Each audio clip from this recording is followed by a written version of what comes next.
यार, ये एक किराने की दुकान में काम करने वाला आदमी हुआ करता था, पूरे शहर का सबसे खूंखार स्ट्रीट फाइटर। उसका नाम सुनते ही गुंडे रास्ता बदल लेते थे। लेकिन ये 2 साल पहले की बात है जब उसने एक गुंडे को एक ही घूंसे से मार डाला और उसे हमेशा के लिए स्कूल से निकाल दिया गया। अब वो किराने का सामान स्कैन करता है, शेल्फ भरता है और ऐसा दिखाता है जैसे उसका वो रूप कभी था ही नहीं। लेकिन आज रात एक रहस्यमय औरत उसका पीछा करते हुए घर तक आई और उसे सड़क पर रोककर एक ऐसा प्रस्ताव दिया जिसकी उसने कल्पना भी नहीं की थी। उसे वापस हाई स्कूल जाना है, छात्र के रूप में नहीं बल्कि एक हथियार के रूप में। वो चाहती है कि वो देश के सबसे खतरनाक स्कूल में घुसपैठ करे और वहां के हर गुंडे को एक एक करके मार गिराए। और जब डियोन अविश्वास से उसे देखता है तो उसे एहसास होता है कि सबसे डरावनी बात उस जगह पर वापस जाना नहीं है जिसने उसकी जिंदगी बर्बाद कर दी, बल्कि ये है कि उसे लड़ने का बहाना कितनी बेसब्री से इंतजार था। लेकिन इससे पहले कि हम उसे किशोरों को इंसानियत का अचार बनाते हुए देखें, हमें पीछे मुड़कर देखना होगा कि ये राक्षस पैदा कैसे हुआ। तो छोटा सा बच्चा डियोन बस एक औसत कमजोर प्राथमिक विद्यालय का बच्चा था जिसका एक सीधा सा सपना था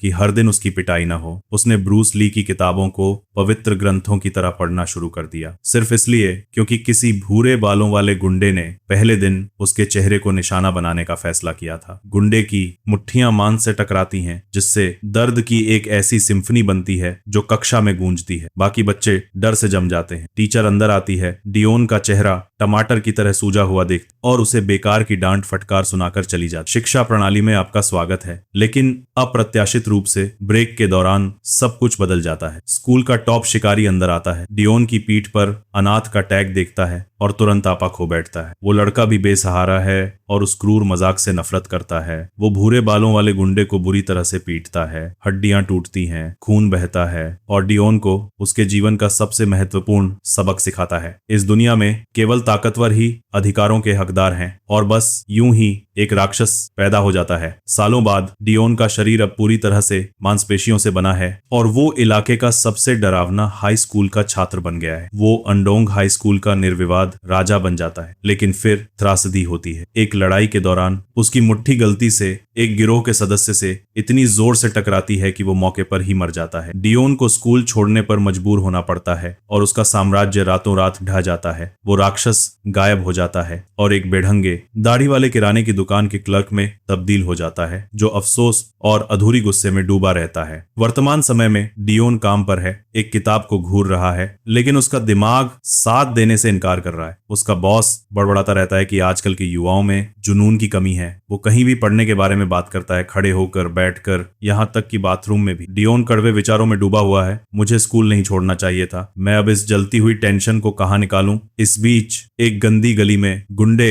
एक बच्चे को धमका रहे हैं, पैसे मांग रहे हैं और उसके गले में हाथ डालकर उसके चेहरे पर मुक्का मार रहे हैं। बच्चा कांप रहा है, अपनी माँ से पैसे मांगने की बात कह रहा है। उसकी गर्लफ्रेंड लकड़बग्घे की तरह हंस रही है, बच्चे को रोने के लिए ताना मार रही है। पीछे से कोई आवाज देता है। एक टैटू वाला गुंडा मुड़ता है। एक मस्कुलर आदमी उनसे बच्चे को धमकाना बंद करने और उसके लिए सिगरेट खरीदने के लिए कहता है। लेकिन अप्रत्याशित रूप से मस्कुलर आदमी बताता है कि वो वैसे भी कुछ सिगरेट खरीदने की योजना बना रहा था। गुंडे की गर्लफ्रेंड बड़ी प्यारी बनकर उसके हाथ से चिपक जाती है और वो भी साथ आना चाहती है। प्यारा जोड़ा दुकान पर पहुंचता है। बॉस घबराकर डियोन को इशारा करता है कि वो बैक रूम में जा रहा है। डियोन शांत रहता है और टैटू वाले ग्राहक का अभिवादन करता है जो तुरंत उसे रोकता है और 2 पैकेट सिगरेट मांगता है। लेकिन डियोन का दिमाग दौड़ रहा है। अरे, ये लड़का तो हाई स्कूल का छात्र लग रहा है। डियोन अपना दांव चलता है और आईडी मांगता है। टैटू वाले बच्चे का चेहरा काला पड़ जाता है। वो घूरता है और अपना कान खुजलाता है और पूछता है कि वो आईडी कैसे दे सकता है जब उसका घर सड़क के उस पार नहीं है। डियोन अड़ा रहता है। नो आईडी, नो सेल, यहाँ से निकल जाओ। गर्लफ्रेंड अपना आपा खो बैठती है और उसका चेहरा अविश्वास से सिकुड़ जाता है। डियोन सिर्फ एक पार्ट टाइमर है और इतना कठोर बन रहा है। वो लड़का उसे धमकी देता है और सोचता है कि डियोन यहाँ क्यों है, बूढ़ा आदमी कहाँ है। लेकिन अप्रत्याशित रूप से डियोन पीछे नहीं हटता है। गुंडा 50 एक काउंटर पर कचरे की तरह फेंकता है। डियोन अंदर ही अंदर सोचता है कि ये छोटे कमीने पैसे उड़ा रहे हैं और उन्हें याद दिलाता है कि उसे आईडी चाहिए। वो लड़का उसे नजरअंदाज कर देता है, शराब की बोतलें पकड़ता है और उन्हें नीचे पटकता है। डियोन का धैर्य खत्म हो जाता है। वो भड़क जाता है और पूछता है कि क्या उन्हें समझ में आ रहा है कि वो क्या कह रहा है। गुंडा डियोन को गाली देते हुए सुनता है और तुरंत गुस्से में आ जाता है। वो डियोन का कॉलर पकाता है, धमकी देता है कि उसका जबड़ा तोड़ देगा और उसे गूंगा बना देगा, लेकिन डियोन बस उन मुर्दा भावहीन आंखों से वापस देखता है। मालिक घबराकर स्टोर रूम से झांकता है, यह जानते हुए कि यह गुंडा पहले भी ऐसा कर चुका है। वह बेवकूफी से भाग कर आता है, उनसे बाहर शांति से मामला निपटाने की विनती करता है। डियोन अविश्वास से देखता है, मालिक उसे पूरी तरह से छो रहा है। डियोन को एक खाली गली में घसीटा जाता है। गुंडा उसका कॉलर देकर कहता है कि वह अपने पहले के शब्द दोहराए। चेहरा गुस्से से लाल, लेकिन डियोन बर्फ की तरह शांत रहता है। गुंडा ताना मारता है, वे अब बाहर हैं, पार्ट टाइमर के पास अब कोई सुरक्षा नहीं है। फिर डियोन सर्दी की तरह ठंडा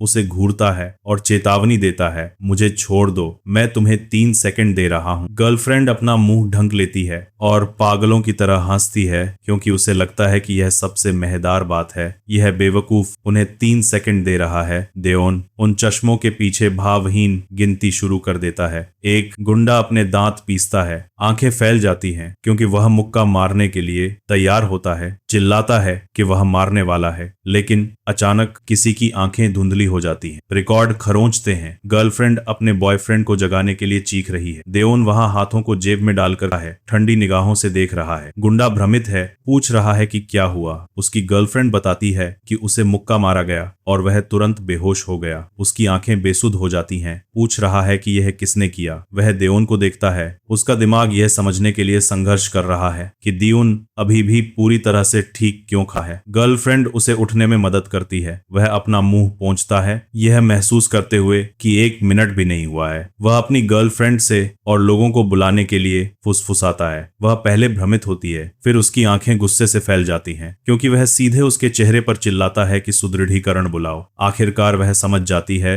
और भाग जाती है। गुंडा अपने सूजे हुए चेहरे से डियोन को घूरता है, दावा करता है कि डियोन हार गया। पूछता है कि क्या वह जानता है कि वे कौन है। डियोन का चेहरा शुद्ध गुस्से से भर जाता है, उसके दांत पिस जाते हैं। उससे निकलने वाला हथियारा इरादा दम घोंटने वाला है। उसका हाथ उस आदमी के कंधे पर पड़ता है। डियोन उसका कॉलर पा है, पूछता है कि वह कितने साल का है। इससे पहले कि वह आदमी खत्म कर सके, डियोन सीधे उसके गले पर कुचलने वाला दबाव डालता है। उसका चेहरा दर्द से विकृत हो जाता है, क्योंकि वह कांपते हुए गिर जाता है और पता चलता है कि वह 17 साल का है। उसका चेहरा लाल हो जाता है, सांस लेने के लिए संघर्ष करता है, आंखें कसकर बंद हो जाती हैं, क्योंकि पसीना बहने लगता है। डियोन अभी भी उसके गले पर दबाव डाल रहा है, क्योंकि उस आदमी को लगता है कि वह वास्तव में मर रहा है। डियोन उसे ठंडी चेतावनी देता है कि वह फिर कभी सख्त बनने की कोशिश न करे। अगर वह फिर कभी सिगरेट खरीदने आया तो वह उसे मार डालेगा। लेकिन अचानक टैटू वाले गुंडों का एक पूरा गिरोह आता है, हंसता है और पूछता है कि क्या हो रहा है। वे अपने दोस्त को डियोन के सामने घुटने टेकते हुए देखते हैं। क्षण आते हुए देखकर डियोन ऊपर देखता है, ये देखते हुए कि अब हर कोई यहाँ है। एक मोटा आदमी जो नेता जैसा दिखता है, गंभीरता से आगे बढ़ता है, पूछता है कि क्या पार्ट टाइमर पागल है। डियोन लंबे आदमी की ओर देखता है, थोड़ा झिझकता हुआ पूछता है कि क्या वह हाई स्कूल का छात्र नहीं है या उसने अपने चाचा को बुलाया है। वह आदमी घूरता है, कहता है कि वह नाडोंग ओहान हाई स्कूल से है। वह अपना हाथ उठाता है, मुस्कुराता है, कहता है कि वह के लिए खुजली कर रहा है। आगे बढ़ो, उसे पहले मुक्का मारो। लेकिन इससे पहले कि वह बोलना खत्म कर पाता, डीन ने सीधा उसके चेहरे पर एक विनाशकारी मुक्का मारा। थूक जाता है, उसका चेहरा तुरंत सूज जाता है, क्योंकि वह दर्द से चीखता है। बड़ा आदमी बेहोश होकर गिर जाता है। गर्लफ्रेंड सदमे से देखती है। मैहन एक ही हिट के बाद गिर गया। डियोन ठंडी निगाहों से समूह को घूरता है, यह घोषणा करता है कि वह यहाँ अब और नहीं रह सकता है और उन सभी को एक साथ आना चाहिए। बाकी गुंडे भ्रमित दिखते हैं। एक अपना चेहरा सिकोड़ता है और मुट्ठी के साथ आगे रखता है। डियोन शांति से अपना हाथ अपनी जेब से निकालता है। वह चेहरे पर एक साफ शॉट मारता है, जिससे वह खून थूकता है, क्योंकि वह चीखते हुए पीछे की ओर उठता है। एक और झूलता है। डियोन आसानी से बीच में से निकलता है, फिर उस आदमी के हाथ को ऊपर की ओर मारता है। वह सीधा चेहरे पर एक क्रूर कोहनी मारता है, जिससे वह पूरी तरह से विकृत हो जाता है। उसकी नाक से खून की धार निकलती है। उसे भी पीछे की ओर धकेल दिया जाता है। एक और आदमी झूलता है। डियोन चारों ओर घूमता है, एक बार घूमता है, फिर एक मुक्का मारता है जो उसे उड़ा देता है। एक गुंडा पास में बियर की बोतल पकता है, कांपते हुए। वह डियोन की ओर देखता है, चेहरा काला पाता है, बोतल लेकर होता है और चीखता है, देओन मरने वाला है। लेकिन वाक्य खत्म करने से पहले ही देओन का मुक्का पहले ही जुड़ चुका था। उसने उसे सीधा छाती में मुक्का मारा, जिससे वह पीछे की ओर उड़ा। बियर की बोतल जाती है। गुंडे का शरीर दर्द से ऐंठता है, आंखें पीछे की ओर घूमती हैं इससे पहले कि वह गिर जाए। देओन अपना सिर खुजलाता है, उस आदमी की ओर देखता है जिसने अभी तक हमला नहीं किया है, पूछता है कि क्या वह लेगा या नहीं। उस आदमी का चेहरा विकृत हो जाता है, पसीने से तरबतर जम जाता है। बिना किसी संदेह के इतना शक्तिशाली कोई, यह केवल एक व्यक्ति हो सकता है। वह देओन को देखता है, वह भी भ्रमित है। अचानक वो लड़का बताता है, देओन एक सीनियर है जो उसके स्कूल में पढ़ता था, है ना? गर्लफ्रेंड एकदम से चौंक कर मुड़ती है। क्वान देओन, एनन एरिया का लीडर। उसे देओन की वर्दी वाली इमेज याद आती है, जिसने सारे विरोधियों को धूल चटा दी थी, हाथों को जेब में डाले हुए चल रहा था। इंचान एरिया, जो 2 साल पहले खून में डूबा हुआ था, पूरी तरह से 1 हफ्ते में साफ हो गया था। वो कहती है कि क्वांडन से पिटने से अच्छा तो गोली मारना होगा। फिर वो पीछे देखती है और सोचती है, लेकिन सच में वो काफी हैंडसम है, तो अफवाहें तो बस अफवाहें ही होंगी, है ना? बाकी बचा लड़का जल्दी से 90 झुककर चिल्लाता है कि उसे नहीं पता था और माफी मांगता है। दाउन अजीब महसूस करता है, उसके पास जाकर उसके सिर के पीछे पकड़ता है और कहता है कि बकवास मत करो। वो लड़का माफी मांगता रहता है। देउन उस लड़की को देखता है जो बड़ी बड़ी लाल आंखों से खड़ी है और पूछता है कि क्या वो ठीक है। वो हकलाती है। देउन ने आह भरी, पीछे दर्द से कराहते बेहोश पड़े लोगों को देखकर और पूछा कि उनका क्या करना चाहिए। वो बाकी लोगों को जगाते हैं। अब वो सब जमीन पर घुटनों के बल बैठे हैं, हाथ पीछे बंधे हुए हैं, सिर झुके हुए हैं। खून उनके सिर में चढ़ रहा है, जिससे उनके चेहरे पूरी तरह से शर्म से लाल हो गए हैं। दाउन सफेद शर्ट पहने बदमाश के ऊपर बैठा है, उसका शरीर कांप रहा है। देउन उसे अपने हाथ सीधे करने का आदेश देता है। दाउन उस लड़के के शरीर के ऊपर उछलता है, ठंडे लहजे में चेतावनी देता है कि अगर वो दोबारा कभी भी सुविधा स्टोर पर आए और कचरे की तरह बर्ताव किया तो उनका अंत निश्चित है। ग्रुप घबरा जाता है और चिल्लाता है, समझ गए। दूसरी तरफ कोई चुपके से देउन को देख रहा है और वीडियो रिकॉर्ड कर रहा है। उस शाम आसमान सूर्यास्त के रंगों से रंगा हुआ था। उस जानी पहचानी सड़क पर देउन हाथों को जेब में डाले हुए चल रहा है और सोच रहा है कि कैसे उन गुंडों ने उसे पढ़ने से रोका था, लेकिन उसे लग रहा है जैसे इतने लंबे समय बाद उसने अपने हाथ की एक्सरसाइज की है। अचानक सेक्रेटरी ली उसके बगल में प्रकट होती है, हाथ बांधे हुए। देउन उसके पास से गुजरता है, लेकिन वो उसका रास्ता रोकती है, अपना हाथ उठाकर अपने चश्मे को ठीक करती है और थोड़ी देर बात करने के लिए कहती है। देउन हैरान होकर पूछता है कि उसके पास समय नहीं है। वो शांति से उसे एक बिजनेस कार्ड देती है। देउन उसे लेता है और हैरान होता है कि शिक्षा संयम का क्या मतलब है। इससे पहले गैब्रियल उसे हैरानी से देख रहा था और पूछ रहा था कि क्या उसने सच में उससे संपर्क किया और क्या वो प्रपोजल के लिए मान गया। सेक्रेटरी ली की आंखें दृढ़ संकल्प से भर जाती हैं। सीन कट होकर दिन के समय स्कूल का होता है। देउन गेट पर अपना बैग लेकर खड़ा है और सच में यहाँ होने पर आह भर रहा है। वो अपनी टाई ढीली करते हुए अंदर जाता है, स्टूडेंट यूनिफॉर्म पहने हुए। उसने अपनी दाढ़ी भी कटवा ली है, बाल कटवा लिए हैं और चश्मा हटा दिया है। देउन 20 साल की उम्र में हाई स्कूल शुरू करने पर आह भरता है। उसे सेक्रेटरी ली के साथ हुई बातचीत याद आती है। देउन अपना कान खुजा रहा था और is an leader Eugene concept को लेकर बहुत हैरान था। उसने गंभीरता से अपना चश्मा ठीक किया और समझाया कि यह बिल्कुल प्रोजेक्ट के नाम जैसा है। उसे लगता है कि पहले उसकी क्षमताओं को देखने के बाद यह संभव हो पाएगा। देउन कॉफी पी रहा था,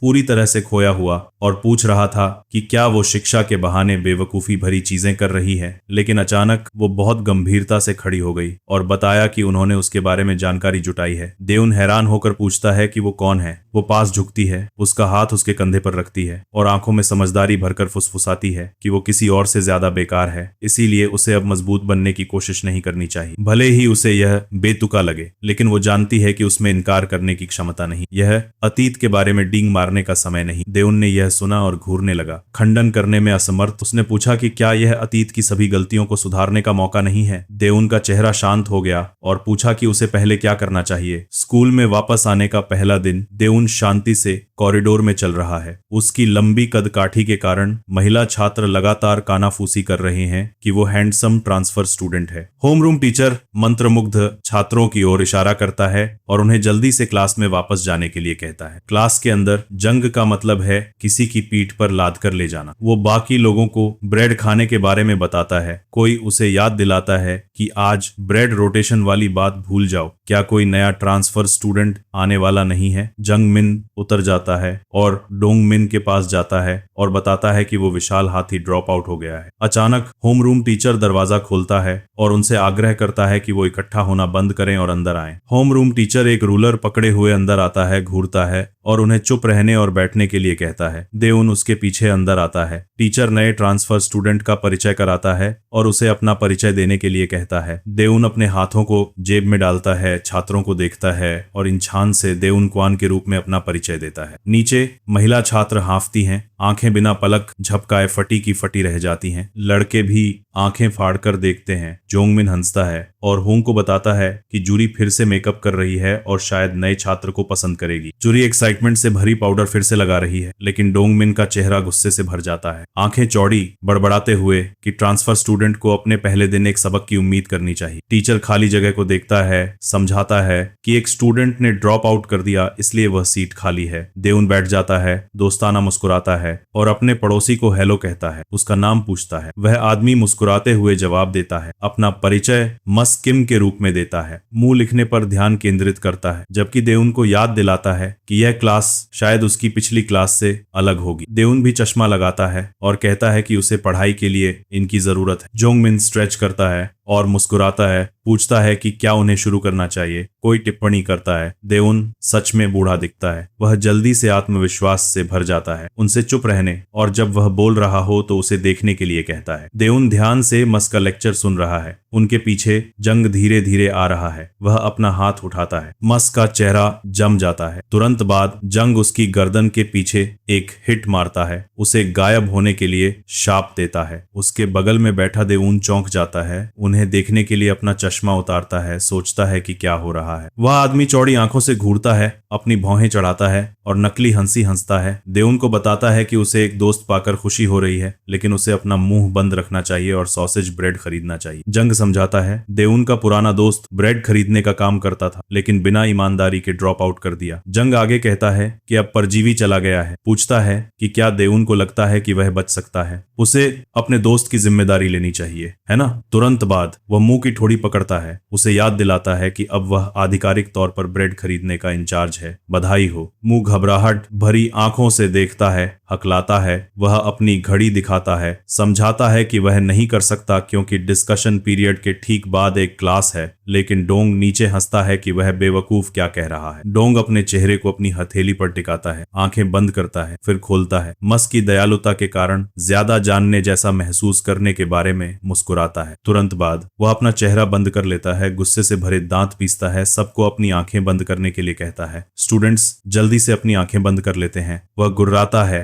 कि अगर किसी ने भी उन्हें खोलने की हिम्मत की तो उन्हें इसकी कीमत चुकानी पड़ेगी। दुइन उलझन में है, ग्रुप को देखता है, सोचता है कि क्या उन्होंने सच में अपनी आंखें बंद कर ली हैं। बिना हिचकिचाहट के जंग मुंह के सिर पर मारता है, पूछता है कि क्या वह पागल है। लगातार हिट लगते हैं, जिससे मस घबरा जाता है और अपने सिर को ढकने के लिए हाथ उठाता है। टोंगमैन गुस्से से भरा है, घूर रहा है, कह रहा है कि वह अब परेशान होने लगा है। वह मस को जाने का आदेश देता है। देउन ये देखता है और मुश्किल से अपने दांत पीसता है। उस कमीने को देखो, अगर मैं उससे निपटूं। लेकिन देउन को कॉन्ट्रैक्ट की शर्तें याद आती हैं। प्रोजेक्ट की सुरक्षा नियंत्रणों का पालन करें, सीमा से परे हिंसा न करें, बिना औचित्य के दंडित न करें, पकड़े मत जाओ। यहाँ इतने नियम कैसे हैं? वह मुझसे क्या करवाना चाहती है जब मुझे यह सब फॉलो करना है? सेक्रेटरी लाई एक टैबलेट पकड़े हुए थी, समझाते हुए कि चूंकि यह एक सीक्रेट प्रोजेक्ट है, इसलिए वह सावधान रहने के अलावा कुछ नहीं कर सकते। वर्तमान में वापस देउन अपनी भौहें चढ़ाता है और बगल में देखता है, सोचता है यहाँ इतने नियम हैं। मुंह की आवाज कांपने लगती है जब वह माफी मांगता है। फिर जंग अपना निशाना देउन की ओर मोड़ता है, पूछता है कि वह अपनी आंखें क्यों नहीं बंद कर रहा है। देउन लापरवाही से देखता है, कहता है कि वह बंद करने ही वाला था। डोंगमेन और भी खुशी से मुस्कुराता है, मस के सिर को थपथपाता है, समझाता है देउन को नहीं पता कि क्या हो रहा है क्योंकि वह अभी अभी यहाँ आया है। वह जिस सीट पर बैठा है वह पहले किसी ऐसे व्यक्ति की थी जो ब्रेड खरीदने का काम करता था। खुशी से मुस्कुराते हुए सुझाव देते हैं कि वे साथ में जाएं। मस बेबस और घबराया हुआ है। देउन से पूछता है कि क्या वह उसके साथ जाना चाहता है। है। देउन अपना हाथ सिर खुजाने के लिए उठाता है, चिढ़ से भरी आंखें बंद करता है, कहता है, नहीं, एक आदमी का जाना ही काफी है, उन्हें साथ में क्यों जाना चाहिए। यह सुनकर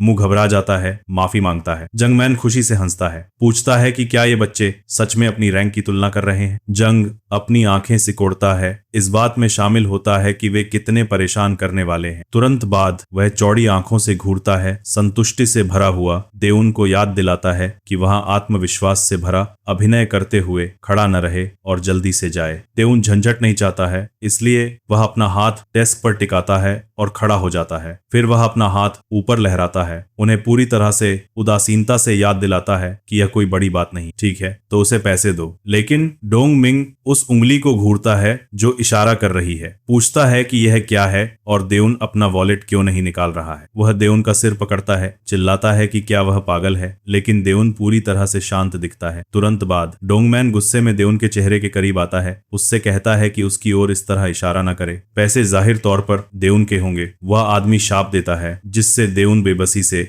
आह भरता है। क्या उसके माता पिता उसे जेब खर्च नहीं देते थे, या उसके माता पिता नहीं हैं? ड्यून की आंखें बर्फ की तरह ठंडी हो जाती हैं जब वह ऊपर देखता है। डोंग मिन का हाथ अभी भी उसके सिर को पकड़े हुए है, बड़बड़ा रहा है कि उसके मुंह और हाथों में खुजली होने लगी है। तुरंत बाद ड्यून ने डोंग की पसलियों में मुक्का मारा, जिससे वह दर्द से कराह उठा। क्योंकि उसके मुंह से खून निकल रहा था, आंखें सदमे से चौड़ी हो गईं। इसके बाद डेगुन ने सीधे उसके चेहरे पर एक मुक्का मारा। उसका चेहरा हिट होता है और पीछे की ओर उड़ जाता है। कक्षा में छात्र स्थिति को पूरी तरह से भ्रम में देखते हुए अपनी आंखें चौड़ी कर लेते हैं। ड्यून अभी भी शांति से मुस्कुराते हुए अपना मुक्का चला रहा है। उन हास्यास्पद नियमों की परवाह कौन करता है, मुट्ठी ही स्कूल का कानून है। तुरंत बाद एक अंतिम फिनिशिंग ब्लो से डोंगमिन नीचे गिर जाता है। उसका शरीर पीछे गिर जाता है, बुरी तरह पीटा हुआ। जूरी यह देखती है और उसकी आंखें सदमे से चौड़ी हो जाती हैं। कक्षा में अन्य बच्चे भी भ्रम में अपनी आंखें चौड़ी कर लेते हैं। राक्षस अपनी गद्दी पर लौट आया है और यह तो बस शुरुआत है। फिर वह दूसरे गुंडे के पास गया, जिसने जवाब देने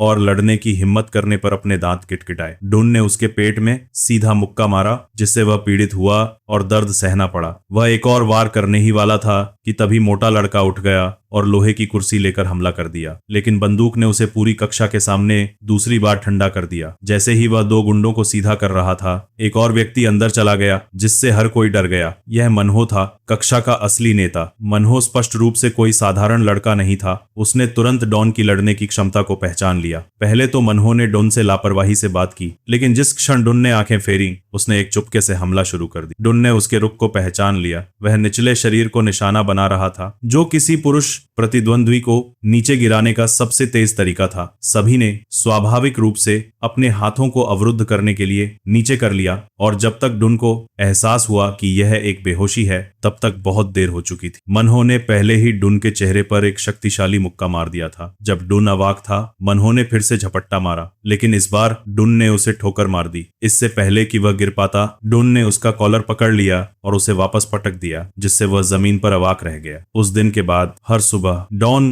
गुंडों को इकट्ठा करता था और उनसे कहता था कि वे अपने सहपाठियों से खिलवाड़ न करें। मैं तुम्हारा दोस्त या तुम्हारा पिता बन सकता हूं। यह इस बात पर निर्भर करता है कि तुम कैसा व्यवहार करते हो, इसीलिए ठीक से रहो। फिर उसने सभी को अभी से चेतावनी दी, अगर कोई भी धमकाता है तो बस मुझे बताओ, मैं उनकी प्लास्टिक सर्जरी करवा दूंगा, ताकि उनके अपने माता पिता उन्हें न पहचान सकें। अन्य लड़के थोड़े डरे हुए थे, लेकिन अविश्वसनीय रूप से आभारी थे। वह अद्भुत है। कक्षा के दौरान डुन ने ध्यान से सुना, जिससे उसने पहले लड़ने में बिताए सारे समय की भरपाई कर ली। जहां तक 3 गुंडों की बात है, वे स्पष्ट रूप से बदलाव के आदी नहीं थे। जैसे ही कक्षा समाप्त हुई, मोटे लड़के ने अंगड़ाई ली और शिकायत की कि उसे भूख लगी है। किसी को खाना लाने का आदेश देने ही वाला था। जब उसने डॉन को घूरते हुए देखा तो वह कांप गया। सुनहरे बालों वाले ने अपने दोस्त को कोसते हुए कहा कि वह लापरवाह न हो, लेकिन वह खुद अभी भी एक सहपाठी की पीठ पर सवार था। सुनहरे बालों वाले को अपनी बुरी आदत का एहसास होने में थोड़ा समय लगा। वह जल्दी से कूद गया और माफी मांगी। मेरा मतलब नहीं था,